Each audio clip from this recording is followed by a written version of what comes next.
السلام علیکم ورحمۃ اللہ وبرکاتہ۔ نحمدہ ونصلی ونسلم علی حبیبہ الکریم۔ قال اللہ تعالی فی القرآن المجید فاعوذ باللہ من الشیطان الرجیم بسم اللہ الرحمن الرحیم۔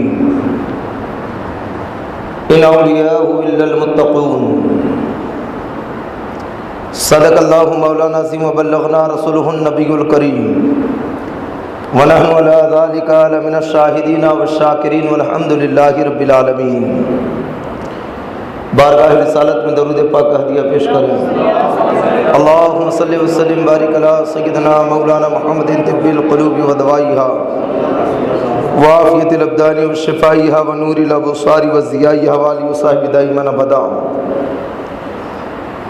غوث اعظم بمن بے سر و سامہ مدد، قبلہ دی مدد کعبہ ایما مدد، انتظار کرمت است من عینی را، اے خدا جو اے و خدا ببینی و خدا دا مدد۔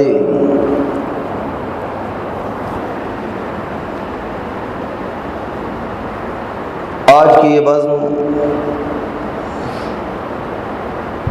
سلطان الہند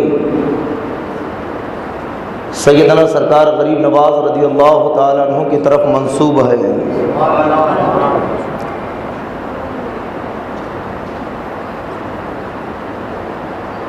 آپ کو اللہ نے وہ مقام، وہ درجہ عطا فرمایا کہ آپ کا لقب حبیب اللہ ہے۔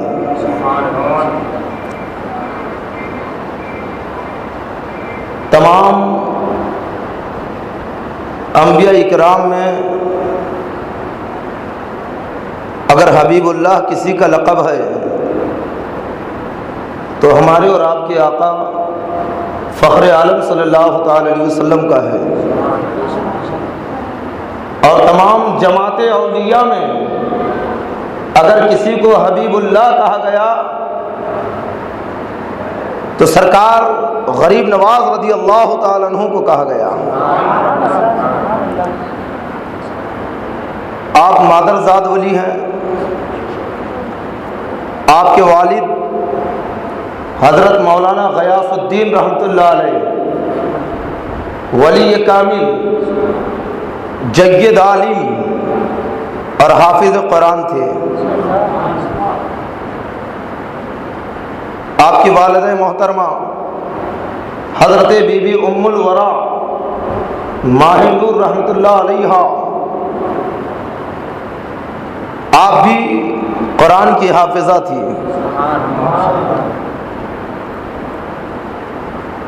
سرکار غریب نواز رضی اللہ تعالیٰ عنہ جب شکم مادر میں تھے، آپ کی والدہ حضرت بی بی ماہ نور فرماتی ہیں کہ جب میرے بیٹے معین الدین کے بدن میں روح ڈالی گئی تو اس وقت سے لے کر اپنے بیٹے کی پیدائش تک روز رات میں اپنے پیٹ سے کلمہ طیبہ کی آواز سنتی تھی۔ گویا میرا بیٹا یعنی معین الدین پیٹ کے اندر شکم مادر میں لا الہ الا اللہ محمد رسول اللہ کا ورد کیا کرتے تھے۔ اور فرماتی ہیں کہ جب وہ پیدا ہوئے تو میں نے دیکھا کہ پورا میرا مکان بقعۂ نور بنا ہوا ہے۔ جب میں نے اپنے بیٹے حسن یعنی معین الدین کے اوپر نگاہ ڈالی تو کیا دیکھتی ہوں کہ سجدے میں ہے۔ میں نے اٹھا کے اپنے سینے سے لگایا اور کیا دیکھتی ہوں کہ چاروں طرف فضا میں نورانی صورتیں ہیں، نورانی افراد ہیں۔ میرے دل میں خیال آیا کہ آخر یہ کون ہے؟ ابھی خیال آیا ہی تھا کہ آواز آتی ہے کہ یہ اپنے زمانے کے اولیاء ہیں، ان میں کوئی قطب ہے، کوئی ابدال ہے، کوئی اوتاد ہے، اور یہ تمہیں معین الدین حسن کی پیدائش پر مبارکباد دینے کے لیے آئے ہیں۔ سرکار غریب نواز یہی لقب سے آپ مشہور ہے، دنیا اسی نام سے جانتی ہے غریب نواز۔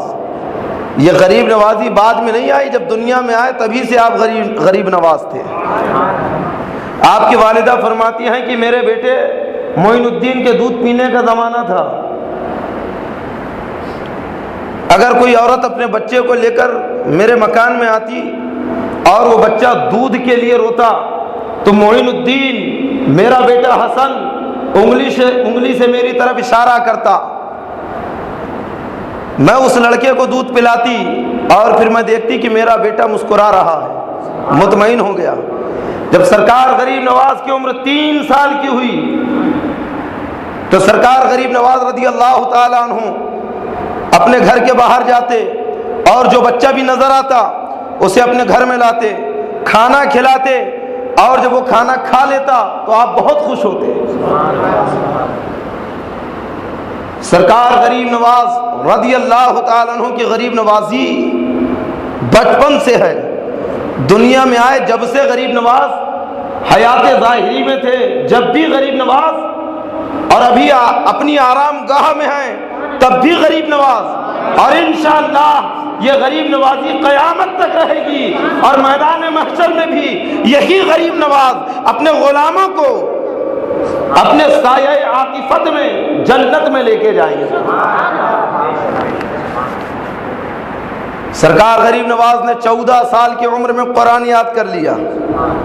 آپ کے والد سے درس نظامی کی ابتدائی کتابیں آپ نے پڑھ لی، 14 سال کی عمر ہوئی، آپ کے والد حضرت مولانا غیاث الدین کا انتقال ہو گیا۔ ترکے میں آپ کو ایک باغ اور ایک پنچکی ملی، آپ اسی باغ کی خدمت کر رکھے ہیں، اور جو بھی آمدنی ہوتی اپنے گھر والوں کا خرچ چلاتے، باقی کا وہی جو آپ کی صفت ہے غریب نواز، تو غریب نوازی کیا کرتے ہیں۔ جب 16 سال کی عمر ہوئی تو آپ کی والدہ کا انتقال ہو گیا۔ ایک مرتبہ اپنے باغ کے اندر موجود ہیں، ایک مجذوب تشریف لائے۔ سرکار غریب نواز اللہ والوں کا بہت ادب فرماتے تھے، مجذوبوں کی عزت کرتے تھے، احترام سے ایک درخت کی شاخ کے نیچے، ایک جھاڑ کے نیچے بٹھا دیا، ٹھنڈے پانی کا ایک پیالہ پیش کیا، ایک انگور کا خوشہ پیش کیا۔ وہ مجذوب بڑی رغبت کے ساتھ انگور تناول فرما رکھے ہیں،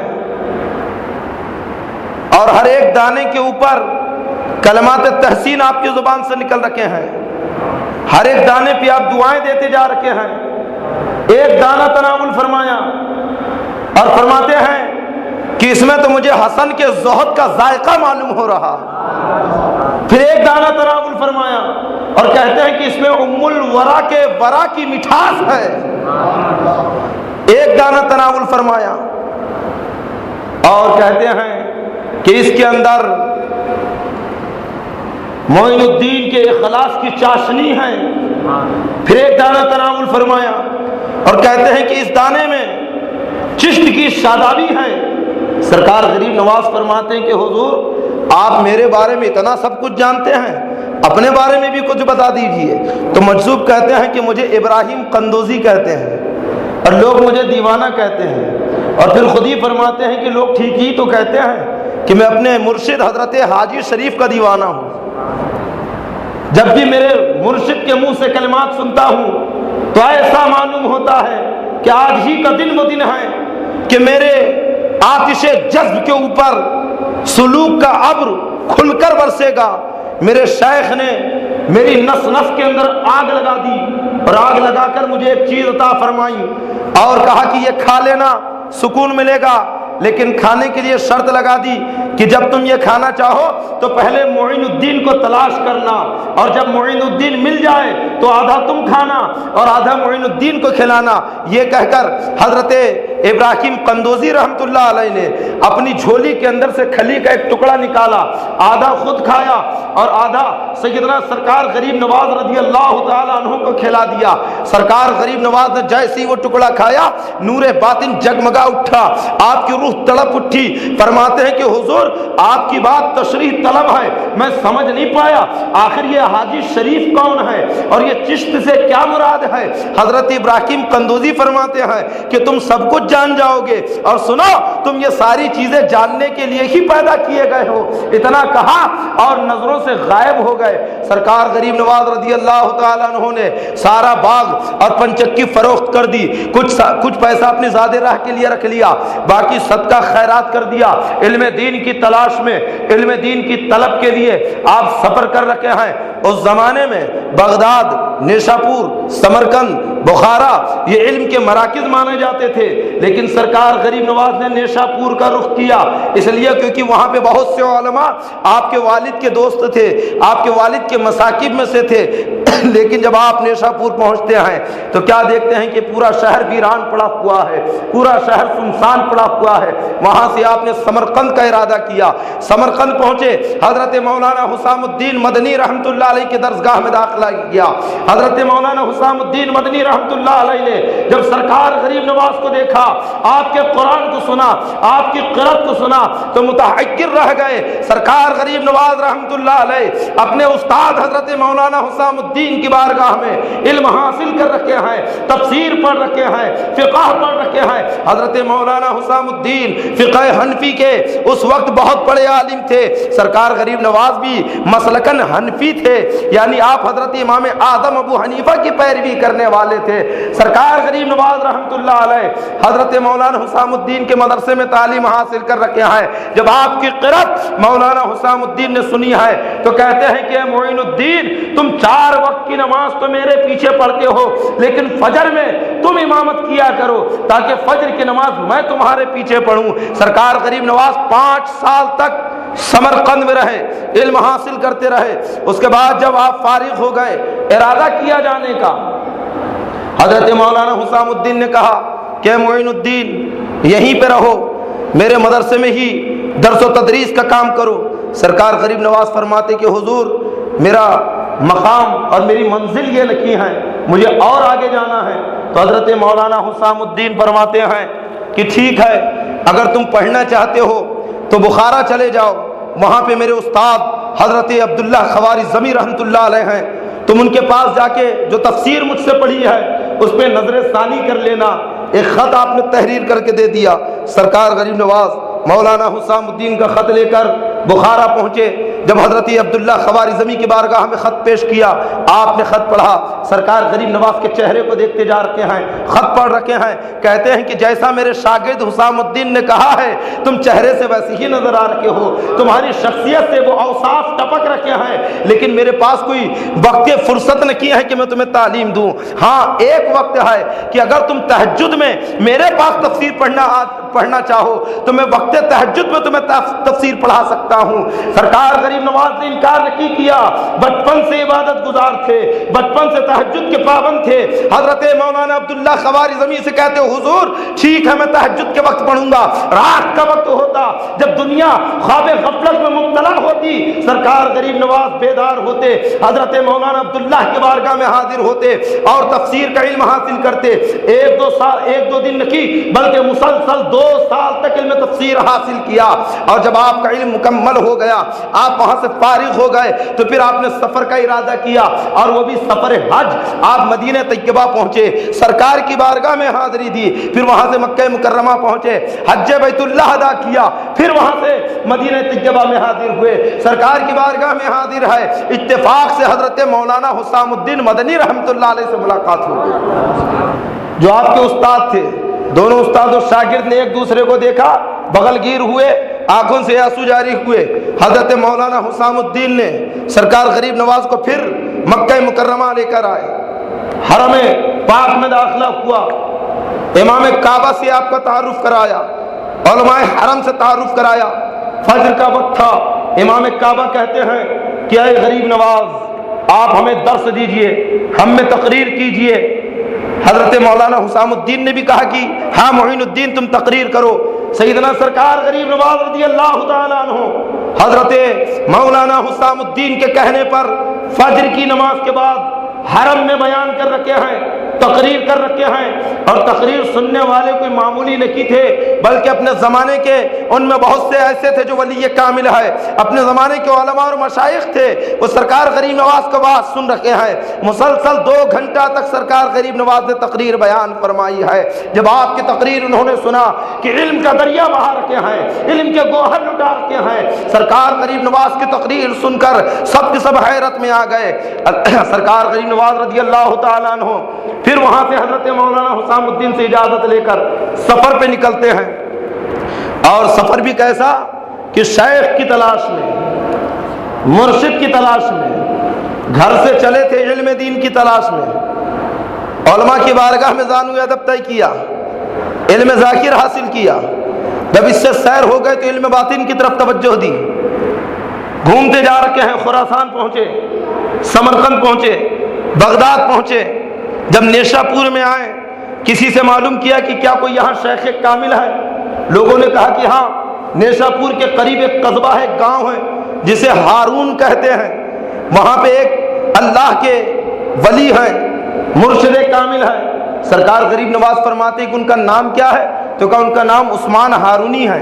جیسے عثمان ہارونی سنا تو کہا کہ کیا اور بھی کوئی ان کا تعارف بتا سکتے ہو؟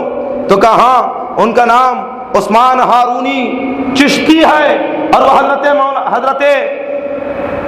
مولانا حاجی شریف چشتی رحمت اللہ علیہ کے مرید اور خلیفہ ہے۔ جیسے ہی حاجی شریف کا نام سنا ہے اور چشتی کا لفظ سنا ہے، سرکار غریب نواز رضی اللہ تعالیٰ عنہ کو حضرت ابراہیم قندوزی رحمت اللہ علیہ کی بات یاد آ گئی کہ حاجی شریف کا نام آپ ہی کے منہ سے سنا تھا، چشت کا نام بھی آپ ہی کے منہ سے سنا تھا۔ آپ بے چین ہو گئے، قصبہ ہارون میں داخل ہوئے، حضرت خواجہ عثمان ہارونی رحمت اللہ علیہ کی خانقاہ میں آپ کا داخلہ ہوا۔ اس وقت حضرت خواجہ عثمان ہارونی اپنے مریدین میں بیٹھے ہوئے تھے، اور آپ سنت مصطفیٰ کا درس دے رہے تھے، لوگوں کو سرکار کی سنتیں سکھا رہے تھے۔ سرکار غریب نواز تشریف لے گئے اور مجمع میں پیچھے بیٹھ گئے۔ حضرت خواجہ عثمان ہارونی فرماتے ہیں کہ مجھے گلستان مصطفیٰ کے گل کی بو آ رکھی ہے، یعنی شہزادہ مصطفیٰ کی، آل رسول کی خوشبو آ رکھی ہے۔ اتنا کہا کھڑے ہو گئے، آگے بڑھے، سرکار غریب نواز کے سامنے گئے، ہاتھ پکڑا غریب نواز کا، کھڑے کر دیا، سامنے لے کر آئے اور کہتے کہ معین الدین، میں تمہارا ہی انتظار کر رہا تھا، تمہارا حصہ میرے ہی پاس رکھا ہوا ہے، لیکن اس سے پہلے تم انہیں اس بات وجود کے اوپر بیان کرو ان کے سامنے۔ سرکار غریب نواز نے وحدت الوجود کے اوپر ایسی تقریر کی ہے کہ لوگ دم بخود رہ گئے کہ کبھی اس سے پہلے ایسی تقریر وحدت الوجود پہ نہ سنی۔ اس کے بعد سرکار غریب نواز فرماتے ہیں کہ مجھے خواجہ عثمان ہارونی رحمت اللہ علیہ نے مرید کیا، 2.5 سال میں اپنے شیخ کی خدمت میں رہا، پھر سفر پہ نکل گیا اور وہاں سے سیدھے بغداد پہنچا۔ سیدنا سرکار غوث پاک رضی اللہ تعالیٰ عنہ کی بارگاہ میں گیا اور 5 مہینہ سرکار غوث پاک کی بارگاہ میں رہے، اور ان 5 مہینوں میں 57 دن حجرہ خاص میں سرکار غریب نواز سرکار غوث پاک کے ساتھ قیام فرما رکھے ہیں۔ پھر وہاں سے رخصت لی، خراسان کی پہاڑی کے اوپر عبادت کر رہے ہیں، مختلف مقامات کی سیر کر رکھے ہیں۔ حضرت خواجہ عثمان ہارونی رضی اللہ تعالیٰ عنہ سرکار غریب نواز سے ایسی محبت فرماتے ہیں، ایسی محبت آپ کے دل میں غریب نواز کی ہے کہ بے چین ہو گئے۔ بڑھاپے کا عالم ہے، ضعیفی کا زمانہ ہے، لیکن سرکار غریب نواز کی تڑپ نے آپ کو ہارون سے باہر نکالا، اور آپ خود غریب نواز سے ملاقات کے لیے بغداد پہنچ گئے۔ ادھر سرکار غریب نواز رضی اللہ تعالیٰ عنہ کو معلوم ہوا کہ آپ کے شیخ آپ سے ملاقات کے لیے بغداد آئے ہیں، تو سرکار غریب نواز بھی بغداد میں حاضر ہو گئے۔ انیس الارواح میں سرکار غریب نواز فرماتے ہیں کہ پھر بغداد میں دوسری مرتبہ میرے شیخ نے مجھے مرید کیا، کیونکہ اس وقت سلسلہ چشتیہ میں 2 مرتبہ مرید کرنے کا رواج تھا، آج ہے کہ نہیں معلوم نہیں، 2 مرتبہ مرید کیا جاتا تھا، اور دوسری مرتبہ جو مرید کیا تو حال خود بیان کرتے ہیں کہ میرے آقا عثمان ہارونی نے مجھ سے کہا، اے معین الدین سورہ بکر پڑھو۔ میں نے سورہ بکر کی تلاوت کی کہ 21 مرتبہ درود پاک پڑھو. میں نے 21 مرتبہ درود پڑھا. میرا ہاتھ پکڑا اور کہا کہ میں نے تجھے خدا کے حوالے کیا. اس کے بعد کہا کہ ہمارے ہاں پہ ایک دن اور رات کے مجاہدے کا ریاضت کا معمول ہے. غریب نواز فرماتے ہیں میں نے ایک دن اور رات تک مجاہدہ کیا, عبادت کی, حجرے میں بند ہو کر خوب ریاضت کی. جب ایک دن اور رات گزر گئے تو پھر خواجہ عثمان ہارونی نے مجھے طلب کیا. میں آپ کی بارگاہ میں حاضر ہوا. مجھ سے کہا 1000 مرتبہ سورہ اخلاص پڑھو. غریب نواز فرماتے ہیں کہ جب میرے آقا نے مجھ سے کہا تو میں نے 1000 مرتبہ سورہ اخلاص پڑھا. اس کے بعد کہا آنکھیں بند کرو. میں نے آنکھیں بند کر لی. کہا کہ اب آنکھیں کھولو. جب میں نے آنکھیں کھولی کہا اوپر دیکھو. سرکار غریب نواز فرماتے ہیں جب میں نے اوپر دیکھا میرے مرشد خواجہ عثمان ہارونی کہتے ہیں کہ کہاں تک دیکھتے ہو؟ میں نے کہا حضور عرش معلیٰ نظر آ رہا ہے. کہا آپ نگاہیں جھکاؤ. جب میں نے نگاہیں جھکائی تو کہا آپ کیا دیکھ رکھے ہو؟ تو میں نے کہا حضور تحت الثری نظر آ رہا ہے. پھر میرے آقا نے کہا 1000 مرتبہ سورہ اخلاص پڑھو. میں نے 1000 مرتبہ سورہ اخلاص پڑھی. کہا آنکھیں بند کرو. میں نے آنکھیں بند کی. کہا اب آنکھیں کھولو اور آسمان کی طرف دیکھو. آنکھیں کھولی اور جب میں نے آسمان کی طرف دیکھا تو میرے مرشد کہتے ہیں کہ کہاں تک دیکھتے ہو؟ میں نے کہا حضور حجاب عظمت نظر آ رہا ہے. غریب نواز فرماتے ہیں پھر میرے آقا نے کہا 1000 مرتبہ سورہ اخلاص پڑھو. پھر میں نے 1000 مرتبہ سورہ اخلاص پڑھا. کہا آنکھیں بند کرو. آنکھیں بند کی. میرے چہرے کے سامنے اپنی دونوں انگلیوں کو پھیلا دیا. کہا معین الدین آنکھیں کھولو. جب میں نے آنکھیں کھولی سرکار عثمان ہارونی کہتے ہیں کہ اب میری انگلیوں کے بیچ میں دیکھو. غریب نواز فرماتے ہیں میں نے اپنے مرشد کی دونوں انگلیوں کے درمیان دیکھا. میرے آقا میرے مرشد کہتے کہ کیا دیکھ رکھے ہو؟ تو میں نے کہا حضور 18000 عالم نظر آ رکھے ہیں. سرکار غریب نواز کا مقام دیکھیے اور ساتھ ہی خواجہ عثمان ہارونی کا مقام دیکھیے کہ جب اپنے مرید کو نظارہ کرانا چاہا تو ایک ہی وقت میں مشارق و مغارب دکھا دیے, تحت الثری دکھا دیا, حجاب عظمت تک آپ کی نگاہوں کو پہنچا دیا اور بقی پہ 18000 عالم کو دو انگلیوں کے درمیان سمیٹ کر معین الدین کو نظارہ کرا دیا. پوری دنیا اور آج کے جدید ترین سائنسداں جمع ہو جائے تو سرکار عثمان ہارونی کی دو انگلی کا جواب نہیں لا سکتے. دنیا کا دعویٰ تو ہے نا, کر لو دنیا مٹھی میں, لیکن یہ دعوے زمانی ہے. اور تم آج کہہ رہے ہو ہمارے آقا عثمان ہارونی نے اسی وقت مٹھی میں کر لیا تھا. 18000 مخلوق جتنی مخلوق ہے سب کو دکھا دیا. پوری دنیا اگر جمع ہو جائے ساری طاقتوں کو جمع کر لے, خواجہ عثمان ہارونی کی دو انگلی کا جواب نہیں لا سکتی. اور ساتھ ہی غریب نواز کی دو آنکھوں کا جواب نہیں لا سکتی کہ ایک ہی وقت میں 18000 عالم کا نظارہ کر لیا. سرکار غریب نواز فرماتے ہیں اس کے بعد میرے آقا نے مجھ سے کہا ایک پتھر تھا اسے ہٹاؤ. میں نے جب پتھر ہٹایا تو اس میں کچھ درہم تھے. تو کہا ان درہموں کو صدقہ کر دو. غریب نواز فرماتے میں نے صدقہ کر دیا. اس کے بعد میں پھر میرے مرشد خواجہ عثمان ہارونی نے مجھے کلاہ 4 ترکی عطا فرمائی ہے نا. کلاہ 4 ترکی سمجھے؟ 4 نوک والی ٹوپی. دیکھیں چشتی لوگ پہنتے ہیں, سلسلہ چشتیہ میں پہنا جاتا ہے, لیکن آج تو ہر کوئی پہنتا ہے. یہ ٹوپی کوئی معمولی ٹوپی نہیں ہے. حضرت مولانا حاجی شریف زندانی رحمت اللہ علیہ فرماتے ہیں کہ سلسلہ چشتیہ میں کلاہ 4 ترکی اسے پہنائی جاتی ہے جو 4 چیزوں کو چھوڑ دے. ترکی کا مطلب سمجھے؟ ترک یعنی چھوڑنا. جو 4 چیزیں چھوڑ دیتا ہے تو سلسلہ چشتیہ میں جب مرید ہونا چاہتا ہے تو اس کے سر پہ وہ ٹوپی رکھی جاتی ہے. وہ 4 چیزیں کیا ہیں؟ تو حاجی شریف زندانی فرماتے ہیں پہلی چیز ہے دنیا, دوسری چیز ہے عقبہ ہے نا. کلاہ 4 ترکی کوئی معمولی نہیں ہے کہ کوئی بھی سر پہ رکھ لے. آپ کے قول کے مطابق معلوم ہوتا ہے کہ اسی کے سر پہ رکھی جائے گی جو ان 4 چیزوں کو چھوڑنے میں کامل ہو.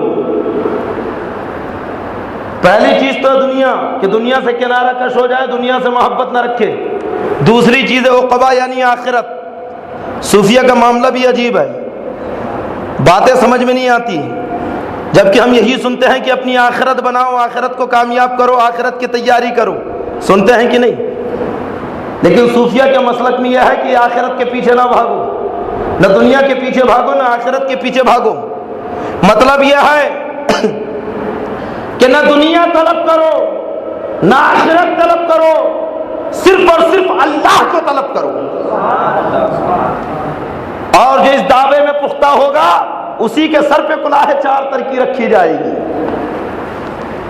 تیسری چیز ہے کھانا اور سونا. جو کھانے اور سونے کو چھوڑ دے, صرف اتنا کھائے اتنا سوئے کہ جس سے زندہ رہ سکے.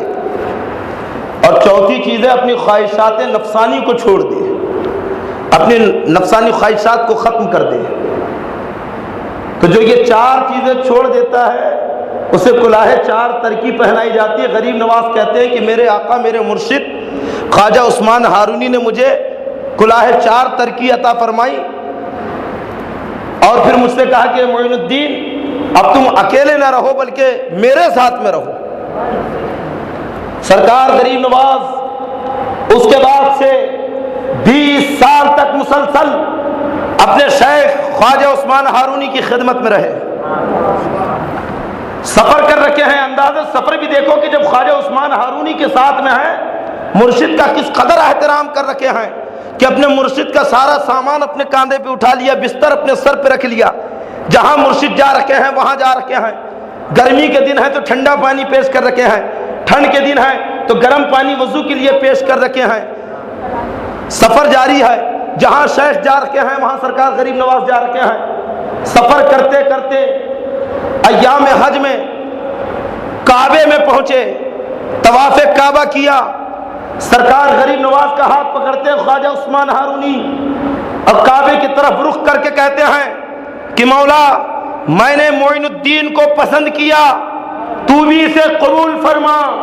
آواز آتی ہے کہ ہم نے معین الدین کو قبول کیا.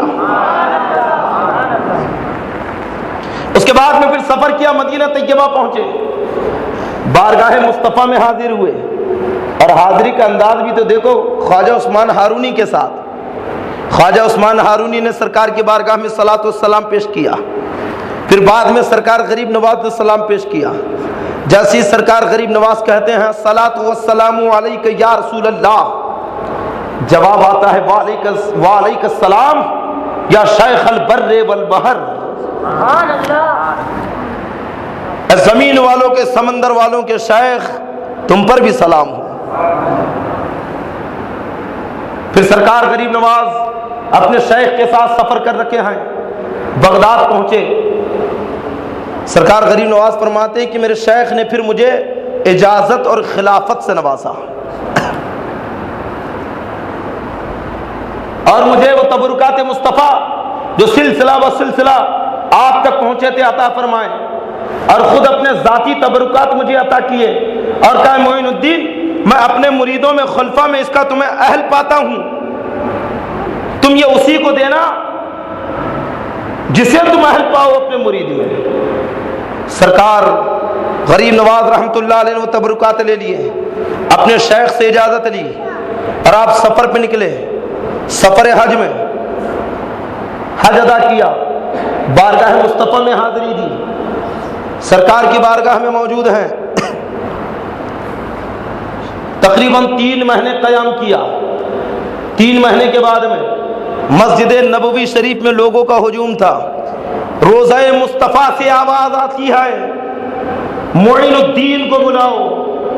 خادم جو بارگاہ مصطفیٰ کا خادم تھا جب سرکار کی مبارک آواز کو سنا باہر نکلا. استجاب کا عالم ہے, حیرت کا عالم ہے, اور کہتا ہے کہ اے لوگو تم میں معین الدین کون ہے؟ لوگوں نے کہا کیوں؟ کہا اللہ کے نبی یاد کر رکھے ہیں, روضہ مصطفیٰ سے میں نے آقا کی آواز سنی ہے. لوگ کہتے ہیں کہ یہاں تو کئی معین الدین ہیں, سرکار نے کس معین الدین کو یاد کیا ہے؟ خادم پھر پلٹ کے بارگاہ مصطفیٰ میں گیا. جیسے ہی گیا کچھ کہنا چاہتا ہے کہ آواز آتی ہے معین الدین چشتی کو بلاؤ. خادم پھر گیا, اور مسجد میں اعلان کیا معین الدین چشتی کون ہے. سرکار غریب نواز کے بدن پہ لرزہ طاری ہو گیا, سراپا معدب ہو گئے, نگاہیں جھک گئی, آنکھوں سے آنسو جاری ہو گئے, لڑکھڑاتے قدم سے سرکار کی بارگاہ میں حاضر ہو رکھے ہیں. یہ کیفیت بھی آپ بتائیے کیسی کیفیت ہوگی کہ خود مصطفیٰ بلا رکھے ہیں, اور بلانے والے کا عالم کیا ہوگا, بلانے والے کا حال کیا ہوگا. ایسی بچانی کیفیت میں بھی سرکار غریب نواز نے اپنی عقل کو ہاتھ سے نہ کھویا, بلکہ سراپا ادب بن کے سرکار کی بارگاہ میں حاضر ہوئے. جیسے ہی روضہ مصطفیٰ میں داخل ہوئے, کیا دیکھتے ہیں کہ اللہ کے نبی جہاں سامنے جلوہ بار ہے, اپنے ماتھے کی آنکھوں سے دیکھ رکھے ہیں, عالم بیداری میں دیکھ رکھے ہیں کہ مصطفیٰ موجود ہیں, اور فرما رکھے ہیں کہ اے معین الدین, ہم تمہیں ہندوستان کی ولایت عطا کرتے ہیں, اب تم ہندوستان چلے جاؤ, وہاں پہ ہمارے دین کی اشاعت کرو, وہاں پہ اسلام کی خدمت کرو. سرکار غریب نواز نے سر جھکا دیا, عرض کیا یا رسول اللہ, میں نے تو اجمیر نہیں دیکھا ہے, ہندوستان نہیں دیکھا ہے, میں ہندوستان جاؤں گا کیسے. سرکار نے ایک انار عنایت فرمایا. سرکار غریب نواز نے آقائے دو عالم صلی اللہ تعالی علیہ وسلم کے ہاتھ سے انار لیا.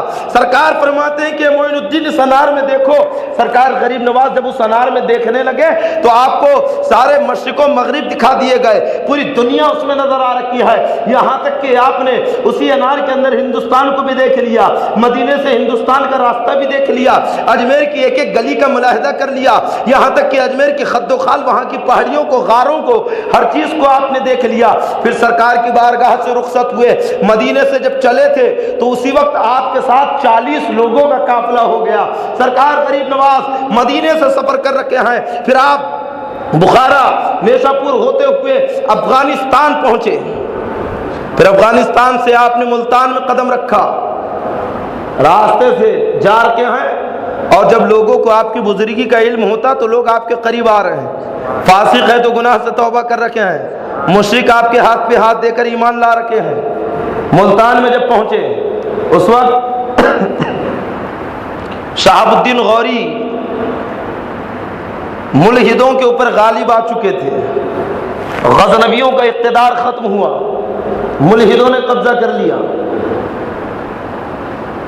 پھر شہاب الدین غوری نے ان کے اوپر غلبہ کیا, لیکن سرکار غریب نواز نے ملتان میں ملاحظہ فرمایا کہ یہاں پہ ملحد بزور شمشیر تو نہیں اٹھ سکتے, کیونکہ شہاب الدین غوری نے انہیں تحت ایک کر دیا. اب ان میں تلوار چلانے کی طاقت رکھی ہے, فوج کشی کی ہمت رکھی ہے, لیکن یہ اپنی بدعقیدگی پھیلاتے رہیں گے. ان کے نظریات کو باطل نہ کیا گیا تو یہ یقیناً بھولے بھالے مسلمانوں کے ایمان خراب کرتے رہیں گے. سرکار غریب نواز نے تقریباً 3 سال ملتان میں قیام فرمایا, اور ملتان میں جب قیام فرمایا تو خالی نہیں بیٹھے, بلکہ ملحدوں کے نظریات کا ابطال کر رکھے ہیں, ان کے نظریات کو باطل کر رکھے ہیں. اور کیسے کر رکھے ہیں؟ ابتدا میں تو کمرے کے اندر, مکان کے اندر ایک ایک 2 لوگوں کو سمجھا رکھے ہیں. اس کے بعد میں باہر مجموع کے سامنے سرکار غریب نواز ملحدوں سے مناظرہ کر رکھے ہیں. 1-2 نہیں بلکہ ملتان کی 3 سالہ زندگی میں سرکار غریب نواز نے ملحدوں سے کئی مناظرے کیے, یہاں تک کہ آپ نے اہل سنت والجماعت کا پرچم بلند فرمایا اور مسلک اہل سنت کو لوگوں کے سامنے واضح کیا.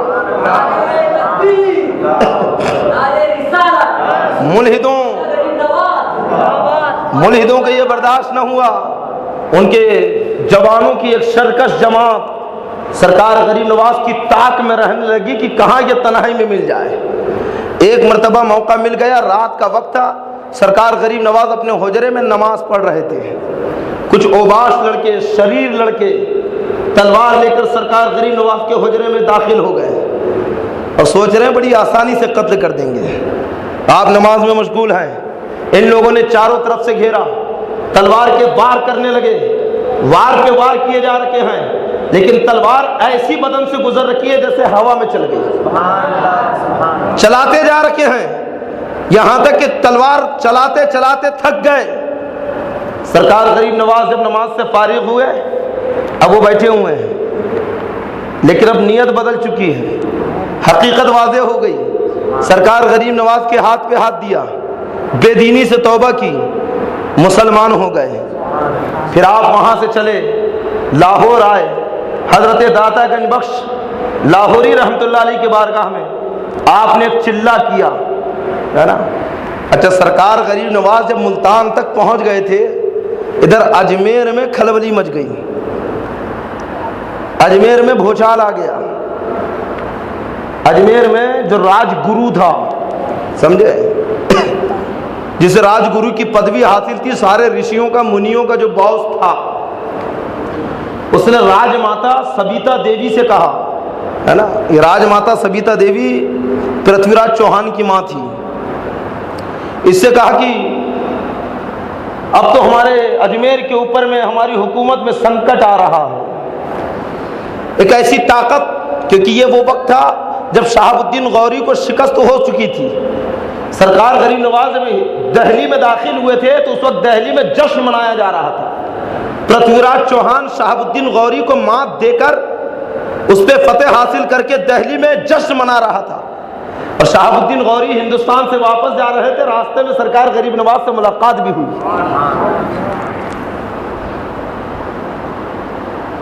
اب راجگرو کہتا ہے کہ تم نے ایک طاقت کو تو پسپا کر دیا، لیکن اب ایسی طاقت آ رکھی ہے جسے روحانی طاقت کہتے ہیں.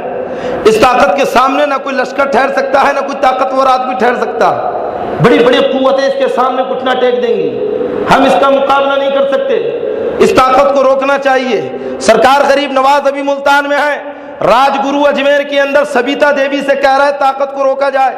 سبیتا دیوی نے بڑے بڑے پروہتوں کو، بڑے بڑے رشیوں منیوں کو، بڑے بڑے جادوگروں کو، جن میں جے پال جوگی بھی ہے، جمع کیا.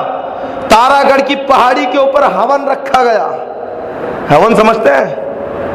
انگار جلا کر، ہے نا. اس مذہب کے لوگ کسی بھی موقع پر جب ان کے اوپر کوئی مصیبت سنکٹ آئے تو ہون کیا کرتے ہیں، ہے نا. انگار جلا کر چاروں طرف بیٹھ کر ہون کی تاریخ متعین ہوئی. تارا گڑھ پہاڑی کے اوپر میں ہون رکھا گیا. راج ماتا بھی ہے، راج گرو بھی ہے، جے پال جوگی بھی ہے،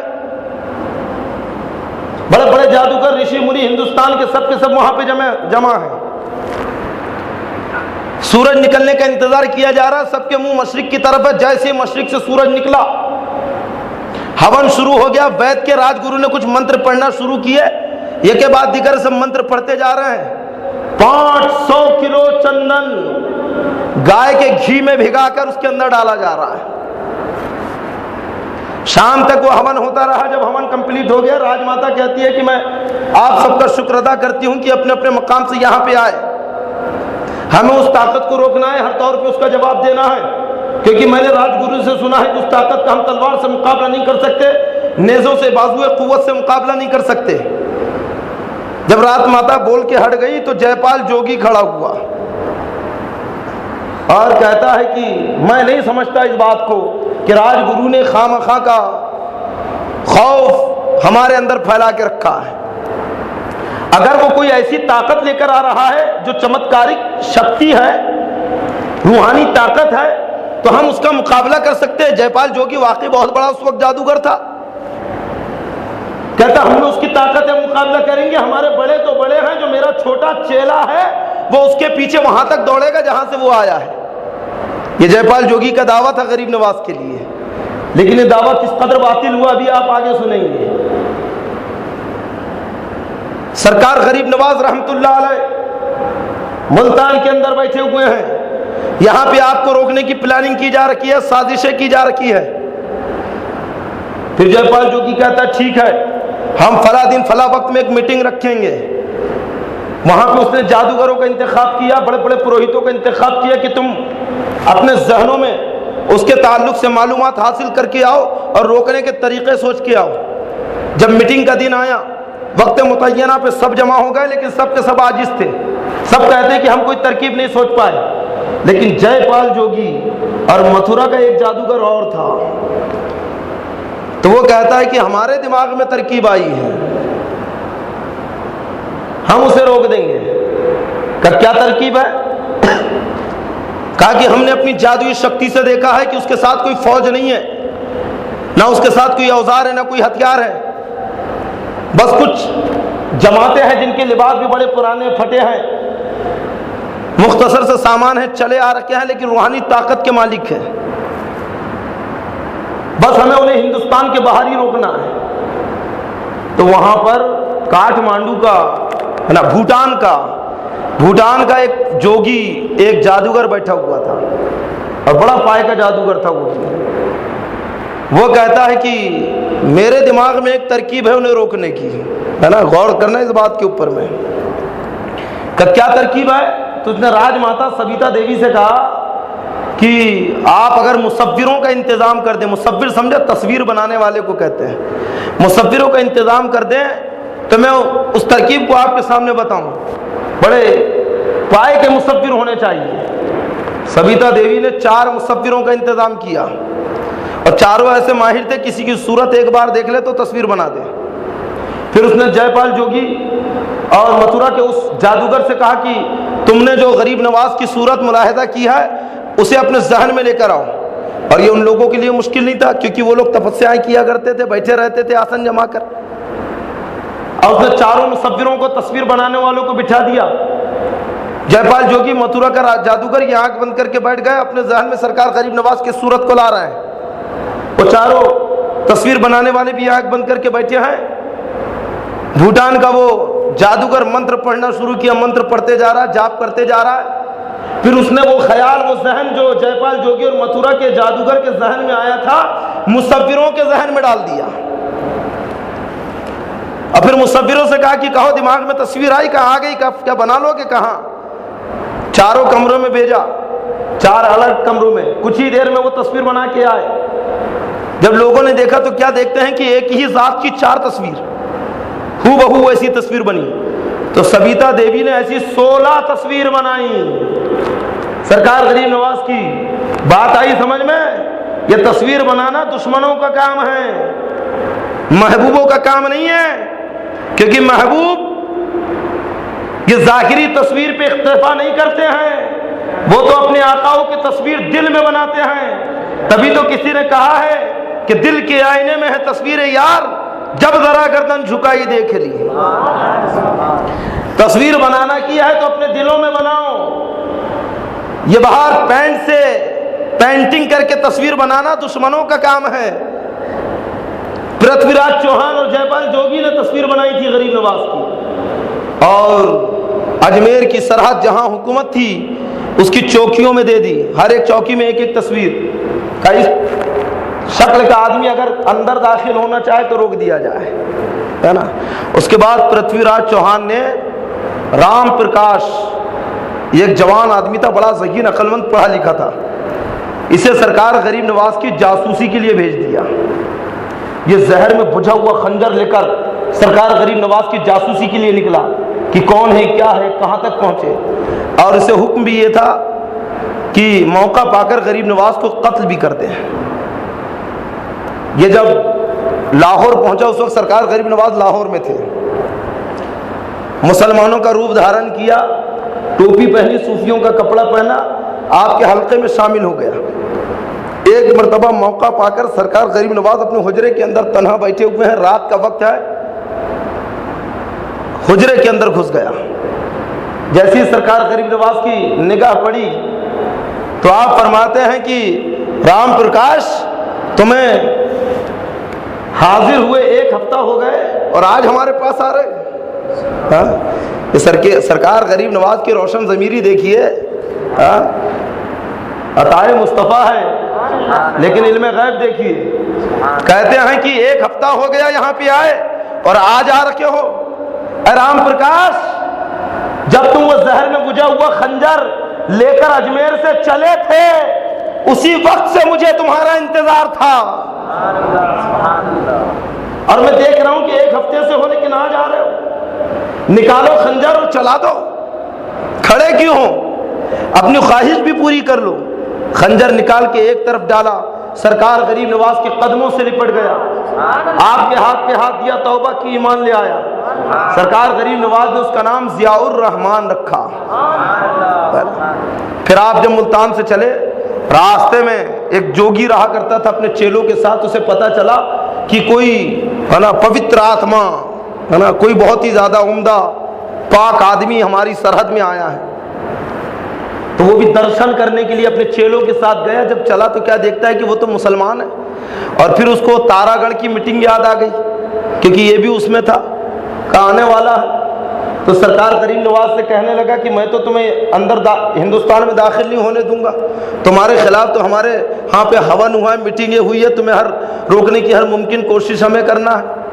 سرکار غریب نواز سمجھا رہے ہیں کہ بھائی دیکھو, ہم لڑنے کے لیے نہیں آئے, ملک گیری کے لیے نہیں آئے, مال و دولت چھیننے کے لیے نہیں آئے, ہم تو اللہ کا پیغام لے کے آئے ہیں کہ ایک اللہ کی عبادت کی جائے, اس کے سوا کوئی عبادت کے لائق نہیں ہے. وہی کھلاتا ہے, وہی مارتا ہے, وہی پیدا کرتا ہے, وہی زندہ رکھتا ہے, اسی کے حکم سے سانسیں چل رہی, اسی کے حکم سے دل دھڑک رہا ہے, اسی کے حکم سے رگوں کے اندر خون گردش کر رہا ہے. بغیر اس کے حکم کے نہ پتا ہل سکتا ہے, نہ ذرہ اپنی جگہ سے ہٹ سکتا ہے, نہ سمندر کی موجیں اپنی آب و تاب کے ساتھ اچھل سکتی ہے, نہ دریا میں روانی ہے.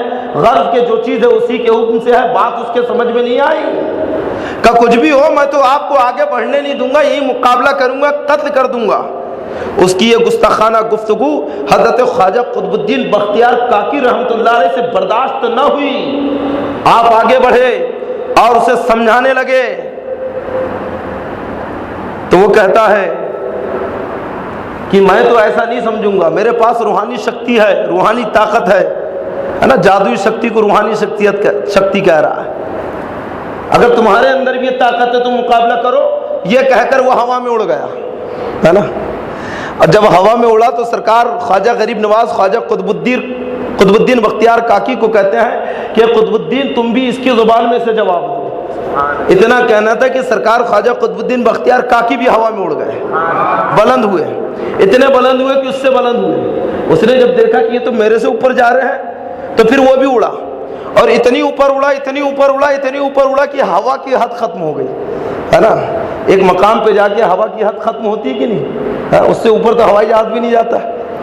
اور جب وہاں رک گیا اور خواجہ قطب الدین بختیار کاکی نے دیکھا تو آپ اتنے بلند ہوئے کہ جہاں وہ رکا تھا اس سے اوپر, جہاں ہوا نکلی ہے وہاں خواجہ قطب الدین بختیار کاکی ہے, اس سے اوپر پہنچ گئے. اور جب اس جادوگر نے دیکھا تو کہتا ہے کہ بس ہماری اڑان تو یہی تک ہے, ہندوستان کا کوئی بھی ایسی شکتی رکھنے والا اس سے اوپر نہیں اڑ سکتا, اور تم اس سے اوپر اڑ گئے تو واقعی تم سے زیادہ شکتی والا کون نہ کیا ہے. اور میں دیکھ رہا ہوں کہ جب شاگرد کی شکتی کا یہ عالم ہے تو استاد کی طاقت کا عالم کیا ہوگا, غریب نواز کی قوت کا عالم کیا ہوگا. کہا مجھے ان کی بارگاہ میں لے کے چلو. خواجہ قطب الدین بختیار کاکی نیچے آئے, غریب نواز کے ہاتھوں کو بوسہ دیا, وہیں پہ وہ جادوگر آپ کے قدموں سے لپٹ گیا. سرکار غریب نواز کے بارگاہ میں لپٹا پڑا ہے, اپنے گناہوں سے توبہ کر رہا ہے, کفر سے توبہ کر رہا ہے. سرکار غریب نواز کے ہاتھ میں ہاتھ دیا, ایمان لایا ہے نا. اس طریقے سے آپ تبلیغ دین کر رہے ہیں. جب اور ہندوستان کے قریب پہنچے ایک قصبہ پڑا, وہاں کا ایک راجہ, ایک جاگیردار ہے نا, پرشتم نام تھا اس کا, پرشتم. وہ سرکار غریب نواز کے پاس آیا, بڑا چالاک تھا, راجپوت تھا. وہ کہتا ہے کہ اے مسافر, اے درویش, تم بہت دور سے آئے ہو, ہندوستان جا رہے ہو, تمہارا ارادہ نیک ہے, میں تمہاری سیوا کرنا چاہتا ہوں. جب تک یہاں پہ ہو تب تک تمہارا کھانا میرے ہاں سے آئے گا, کھانا نہ بنانا. غریب نواز کہتے ہیں کہ ٹھیک ہے, لیکن سن تو راجپوت ہے, اور میں نے سنا ہے کہ راجپوت اپنے وعدے کے پکے ہوتے ہیں, اپنے مہمانوں کو دھوکہ نہیں دیتے ہیں. اگر تو دھوکہ نہیں دے گا تو میں رکتا ہوں. تو اس کا چہرہ بدل گیا ہے نا, کیونکہ چالاکی کر کے آیا تھا, حیثیت بدل گئی.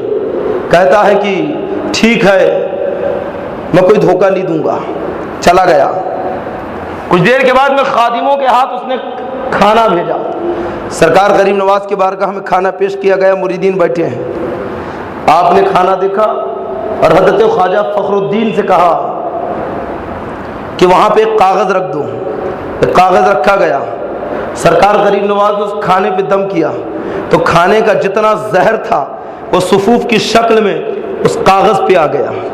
پرشتم کی طرف سے جو خادم کھانا لے کر آ گئے تھے وہ دم بخود رہ گئے. سرکار غریب نواز نے اس کاغذ کو لپیٹا, اس کے خادموں کو دیا اور کہا کہ جاؤ پرشتم سے کہنا کہ تو راجپوتوں کے ماتھے پہ کلنک ہے, وعدہ خلافی کرتا ہے. وہ کاغذ لے کے پہنچا اور جب پرشتم کو دے رہا تھا تو اس کی ماں بھی وہاں موجود تھی. جب سارا معاملہ اس کی ماں کو معلوم ہوا تو وہ صدمے میں آ گئی, اپنا سر پٹک دی اور کہتی ہے کہ تو نے راجپوتوں کی روایات کو مجروح کیا,